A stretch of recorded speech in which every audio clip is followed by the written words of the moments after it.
الله تبارك وتعالى في قرآن المجيد. أعوذ بالله من الشيطان الرجيم. بسم الله الرحمن الرحيم.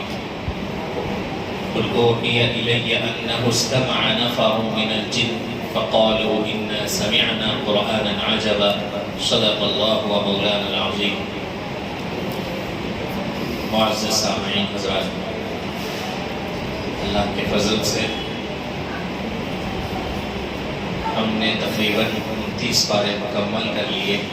اللہ تعالی ہماری یہاں تراویح پڑھنے کو قبول فرمائے، ہمارے روزوں کو، ہماری عبادتوں کو، ہمارے سجدوں کو، ہمارے قرآن سننے کو، سب کو قبول فرمائے۔ عبادت تو ہم کر لیتے ہیں، لیکن وہ اللہ کے دربار میں قبول ہوئی یا نہیں اللہ ہی بہتر جانتے ہیں۔ دعائیں بھی کرنا چاہیے کہ اللہ اس کو قبول فرماتا رہے۔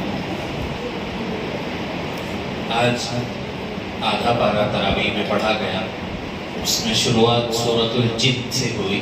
اس سے پہلے بھی جن کی بات آئی تھی، تو میں نے کچھ باتیں آپ کی خدمت میں رکھی تھی۔ اللہ نے پوری سورت ہی جن کے نام سے نازل فرمائی ہے۔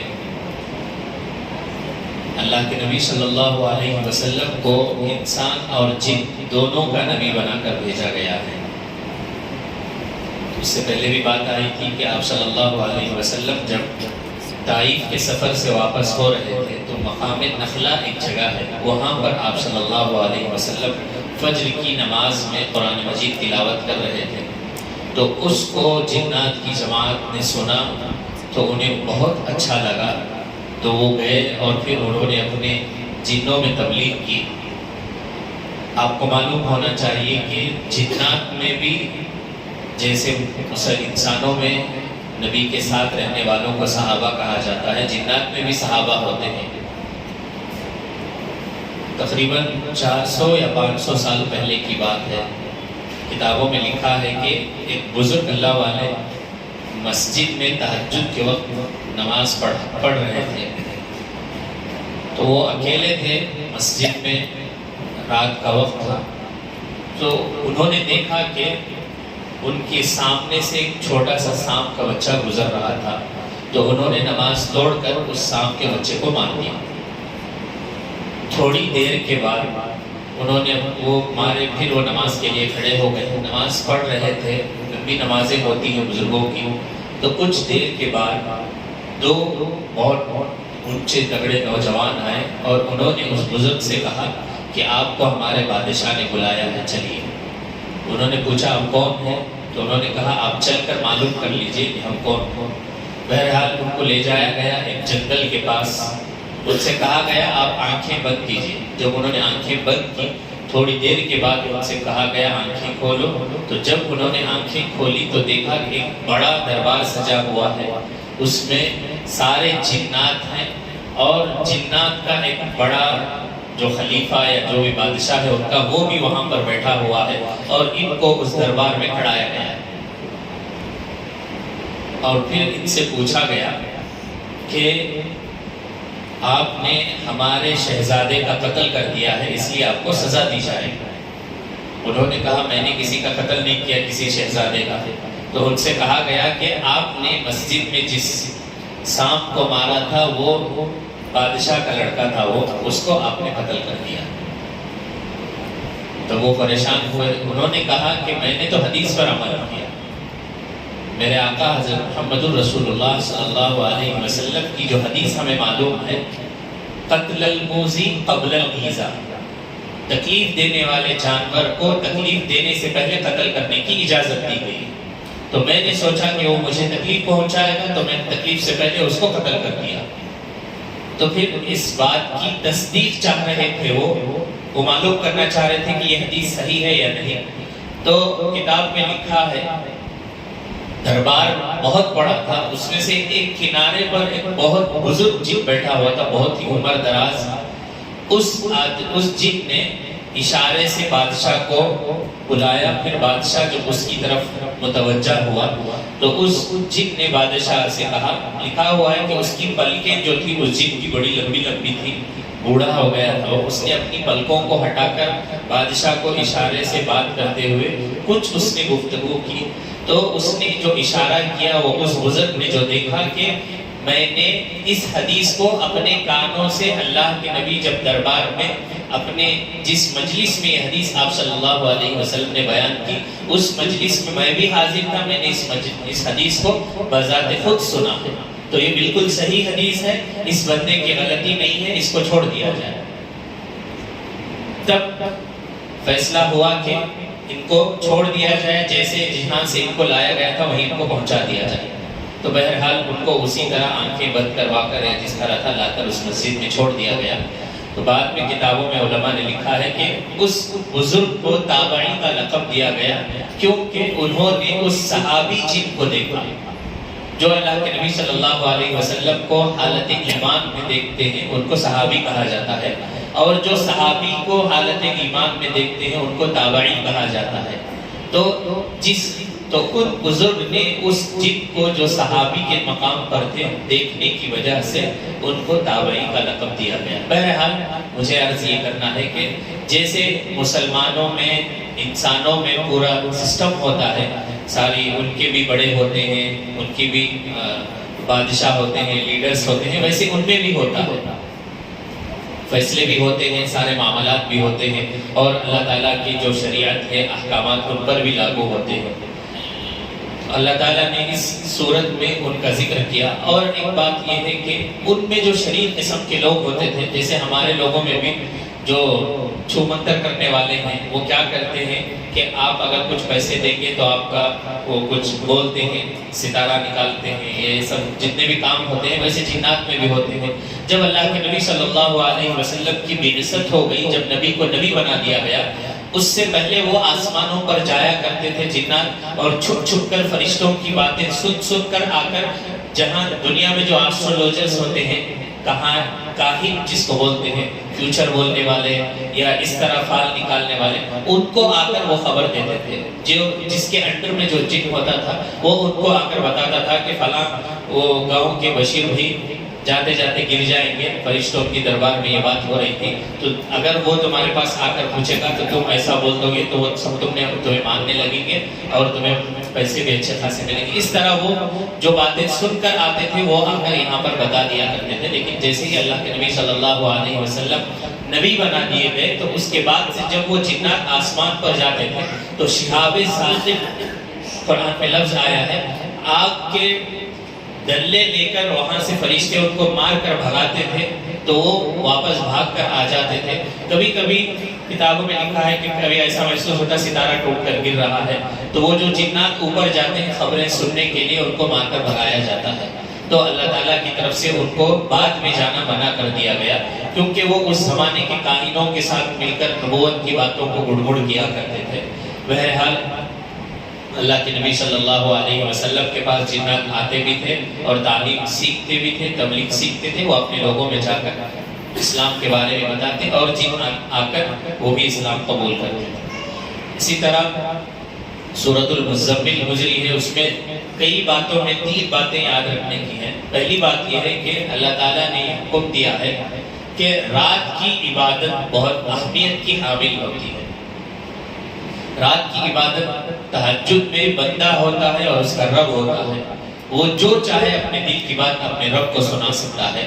کسی نے لکھا ہے کہ لوگ اپنے مسائل کو اللہ کو چھوڑ کر جب دوسروں کو بتانے لگے ہیں تو اس کا حل کے بجائے پھر وہ اور خود پریشانیوں میں الجھنے لگے ہیں۔ جس نے مسائل کو لایا ہے، ہمارا یہ ایمان ہے، ہمارا یہ عقیدہ ہے کہ جو کچھ ہوتا ہے اللہ ہی کی طرف سے ہوتا ہے۔ اگر ہم پر حالات آئیں، پریشانیاں آئیں، مصیبتیں آئیں تو ہمیں اللہ کے دربار میں شکایت کرنی چاہیے، اللہ تعالیٰ ہی اس کو دور کرنے والے ہیں۔ تو اللہ تعالیٰ نے صحابہ کی صفت بھی بیان فرمائی کہ قُمِ اللَّيْلَ إِلَّا قَلِيلًا، وہ رات کے اکثر حصے کو عبادت میں گزار دیتے تھے، یا پھر 1/3 رات کے پورے اوقات میں وہ 3 حصوں میں تقسیم کر دیتے تھے۔ مثال کے طور ہماری رات تو الحمدللہ 12-1 کے بعد شروع ہوتی ہے، لیکن اصل رات جو شروع ہوتی ہے وہ احادیث میں آتا ہے کہ عشاء کی نماز کے تھوڑی دیر بعد آرام کر لینا چاہیے۔ تو عشاء کی نماز کے بعد سے تھوڑی دیر کے بعد سے لے کر فجر کے وقت تک اس پوری رات کو 3 حصوں میں تقسیم کر لیا کرتے تھے. 2 حصے آرام کرتے، ایک حصہ اللہ کے لیے عبادت میں گزارنے کے لیے صحابہ متعین کر لیتے تھے. پھر بھی وہ یہ کہتے تھے قُمِ اللَّيْلَ إِلَّا قَلِيلًا، ہم نے تھوڑی ہی رات کی عبادت کی ہے اللہ کی. تو یہ صحابہ کی خاص صفت تھی کہ وہ رات میں خاص کر اٹھ کر اللہ سے مانگا کرتے تھے. تو جو مسائل ایسے ویسے حل نہیں ہوتے تھے تو وہ رات میں اٹھ کر اللہ کو منا لیتے تھے. اللہ تعالیٰ ان پر رحم فرما کر بڑے بڑے مسائل کو حل فرما دیا کرتے تھے. اللہ ہم سب کو بھی رات میں اٹھنے کی توفیق عطا فرمائے، اللہ سے مانگنے کی توفیق عطا فرمائے. دوسری بات اس صورت میں یہ بتائی گئی ہے فَقْرَؤُوا مَا تَيَسَّرَ مِنَ الْقُرْآنِ، آپ کو جتنا ہو سکے تھوڑا ہی صحیح آپ قرآن مجید کی تلاوت کیجیے. قرآن مجید وہ کتاب ہے جس کے ذریعے اللہ تعالیٰ نے قوموں کی ہدایت کا ذریعہ بنایا ہے. جو بھی بھٹکے ہوئے لوگ ہوتے ہیں ان کو سیدھا راستہ دکھانے والی کتاب ہے. اسی کتاب میں اللہ تعالیٰ نے دنیا کے ہر مسائل کا حل رکھا ہے، لیکن ہم اسی کتاب سے غافل ہیں، بالکل آرام سے ہیں. ہمیں یہ بھی نہیں معلوم ہے کہ اس کتاب کو پڑھیں گے تو ہمارے کیا کیا فائدے ہونے والے ہیں، کتنے کتنے ہمارے مسائل حل ہونے والے ہیں. صحابہ اکرام کی زندگیاں پوری زندگی وہ قرآن مجید کو سیکھنے سکھانے میں گزار دیتے تھے. انہیں معلوم تھا کہ یہی وہ کتاب ہے جس کے ذریعے ہمیں کامیابی ملنے والی ہے. تو قرآن میں اللہ تعالیٰ نے اس صورت میں خاص کر یہ فرمایا کہ تھوڑا ہی صحیح قرآن مجید کو پابندی سے پڑھنے کی کوشش کرنی چاہیے تاکہ معلوم تو ہو اللہ تعالیٰ ہم سے کیا کہنا چاہ رہے ہیں. تیسری بات یہ ہے کہ وَرَتِّلِ الْقُرْآنَ تَرْتِيلًا، قرآن مجید کو بالکل تجوید اور ترتیل کے ساتھ صحیح پڑھنے کی کوشش کرنی چاہیے. قرآن مجید میں جہاں جہاں فعل امر کا استعمال ہوتا ہے، یہ آرڈر کا ورڈ ہوتا ہے، اس کا مطلب ہے ایسا کرنا ضروری ہے. تو قرآن کو صحیح معنوں میں تجوید کے ساتھ ترتیل کے ساتھ پڑھنے کو ضروری ٹھہرایا گیا ہے. اسی وقت جا کر اس کا مکمل ہمیں ثواب بھی مل سکتا ہے. عام طور پر یہ مثال دی جاتی ہے کہ اگر موبائل میں کوئی وائس پاسورڈ لگا دیا جائے، میں لگاؤں، اگر اسی کو میں تھوڑا بدل کر بولوں، تھوڑا ٹیون چینج ہو جائے، تھوڑا الگ انداز سے بولوں تو وہ اوپن نہیں ہوتا ہے. تو جب ایک معمولی سا چھوٹا ڈیوائس ایسا ہے جو صحیح معنی میں بالکل رائٹ پروننسیشن نہ ہونے کی وجہ سے وہ نہیں کھلتا ہے، تو پھر اتنا بڑا کلام اللہ کا ہم اگر بالکل صحیح نہیں پڑھیں گے تو اللہ کے جو وعدے ہیں، انعامات ہیں قرآن مجید پڑھنے پر، وہ کیسے ہم پا سکتے ہیں. جس طرح اس کو پڑھنا ہے اسی طرح اگر ہم پڑھیں گے تو انشاءاللہ تعالیٰ اس کا مکمل ثواب بھی ملے گا، اور اس سے جو انعامات ہمیں ملنے والے ہیں انشاءاللہ وہ انعامات بھی ملیں گی. یہ 3 باتیں اس میں بیان فرمائی گئی ہیں. اور بھی سورۃ قیامت گزرا جس میں یہ بتایا گیا، قیامت کے نقشے کو کھینچا گیا، اور اللہ تعالیٰ نے یہ کہا کہ انسان یہ سمجھتا ہے کہ ہم اس کو ایسے ہی ختم ہونے کے بعد چھوڑ دیں گے. غیروں میں یہ عقیدہ ہے کہ مرنے کے بعد اس کی راہ کو وہ ندی میں یا دریا میں بہا دیتے ہیں، قصہ ختم. اور کچھ اور فرقے ہیں، ان کا یہ کہنا ہے کہ اگر اس جنم میں اچھے کام کریں گے تو آئندہ جنم میں انسان پیدا ہوں گے، اگر اس جنم میں الٹے سیدھے کام کریں گے تو آئندہ جنم میں کتے بندر اللہ پیدا کر دے گا، بھگوان پیدا کر دے گا. اس طرح ان کے یہاں عقیدہ ہے. لیکن مسلمانوں کا یہ عقیدہ ہے کہ یہ جب زندگی ختم ہو جائے گی تو اس کے بعد ایک وقت قیامت آئے گی، اس کے بعد اللہ تعالیٰ حساب و کتاب لیں گے، پھر ہمیشہ کے لیے جنت والوں کو جنت میں، جہنم والوں کو جہنم میں بھیج دیا جائے گا. بعض لوگوں کا اس وقت سوال یہ ہوتا تھا، لوگ آ کر یہ آپ صلی اللہ علیہ وسلم سے کہتے ہیں کہ کچھ لوگ آپ تو کہتے ہیں کہ اللہ تعالیٰ قیامت میں سب کو جمع کریں گے، کبھی ایسا ہوتا ہے کہ کوئی کشتی میں جانا تھا، مچھلی کھا گئی اس کو کیسا تمہارا خدا واپس پیدا کرے گا. کبھی ایسا ہوتا ہے کہ قبر میں ڈال دیے، کسی جگہ اس کی موت ہو گئی تو اس کو وہیں قبر میں ڈال دیا گیا، جانوروں نے کھا لیا. کبھی ایسا ہوتا ہے کہ وہ مٹی بن کر سڑ کر گل جاتا تھا تو پھر اس کو کیسے جمع کیا جائے گا، پھر دوبارہ اس کو کیسے انسان بنائیں گے. تو اللہ تعالیٰ نے فرمایا کہ ہمارے لیے بہت آسان ہے، جیسے ہم نے دوبارہ، تم بالکل کچھ نہیں تھے تو ہم نے تمہیں کچھ پیدا کیا ہے، دوبارہ ڈسٹرائے ہونے کے بعد دوبارہ بنانا ہمارے لیے کوئی مشکل نہیں ہے. تو اَيَحْسَبُ الْإِنسَانُ أَن لَّن نَّجْمَعَ عِظَامَهُ، اللہ تعالیٰ نے کہا کہ انسان یہ گمان کرتا ہے کہ ہم اس کو جمع نہیں کر سکیں گے. اللہ نے کہا ہم ہر چیز پر قادر ہیں. تو اللہ تعالیٰ نے ایک سائنس یہ کہتی ہے کہ باڈی میں کچھ ایسی ہڈیاں ہوتی ہیں، وہ کتنا بھی اس کو جلا کر راکھ کر کے کچھ بھی کرنے کے بعد بھی اس کی کچھ ذرات موجود رہتے ہیں۔ بہرحال سائنس کی بات ہے، اللہ تعالیٰ کہہ رہے ہیں کہ ہم دوبارہ اس کو اٹھائیں گے، دوبارہ اس سے پوچھ تاچھ کریں گے، سوال و جواب ہوگا، وہ پورا سسٹم اللہ تعالیٰ دوبارہ لائیں گے۔ پھر اس کے بعد اور سورۃ الدہر آیا۔ سورۃ الدہر میں اللہ تعالیٰ نے انسان کی پیدا ہونے سے پہلے کی پوری سچویشن کو بتایا کہ انسان کیسے پیدا ہوتا ہے۔ اللہ نے کہا ہم نے پانی کے کچھ قطرے سے انسان کو بنا دیا، اتنا خوبصورت۔ تو یہ ہماری قدرت ہے۔ انسان جب بھی تکبر کرتا ہے یا اپنے آپ کو بڑا سمجھنے لگتا ہے تو اسے اس سورۃ دہر کی کچھ آیتوں کو ذہن میں لانے کی ضرورت ہے۔ اللہ نے کہا هل اتى على الانسان حين من الدهر لم يكن شيئا مذكورا۔ اب ایک انسان ہے تو ایک زمانہ تھا، پیدا ہونے سے پہلے وہ گندا پانی بھی نہیں تھا، ایک زمانہ کچھ بھی نہیں تھا وہ۔ اب اگر اللہ نے کچھ بنا دیا ہے تو کس بات پر فخر کرتا ہے، کس بات پر وہ غرور اور گھمنڈ کرتا ہے؟ اللہ نے کہا کہ تمہارے اوپر الگ الگ دور گزرے ہیں۔ ایک دور وہ تھا کہ تم کچھ بھی نہیں تھے، اللہ نے تمہیں عدم سے وجود میں لایا ہے۔ تو یہاں پر آنے کے بعد جس خدا نے تمہیں یہاں لایا ہے اسی خدا کے احکامات پر چلنے میں تمہارے لیے کامیابی ہے۔ پھر آخر میں سورۃ المرسلات میں اللہ تعالیٰ نے آخر میں جنتیوں کی آسائش آرام کا تذکرہ کیا ہے۔ ان المتقین فی ظلال و عیون، ان کے لیے بڑی بڑی نہریں ہوں گے، چشمے ہوں گے، آرام سے وہ زندگی گزاریں گے، جو چاہیں گے جیسے چاہیں گے وہ آرام سے رہیں گے۔ پھر اللہ تعالیٰ ان کو کہیں گے کہ یہ وہ بدلہ ہے جو دنیا میں تم ہمارے لیے مشقت برداشت کیا کرتے تھے۔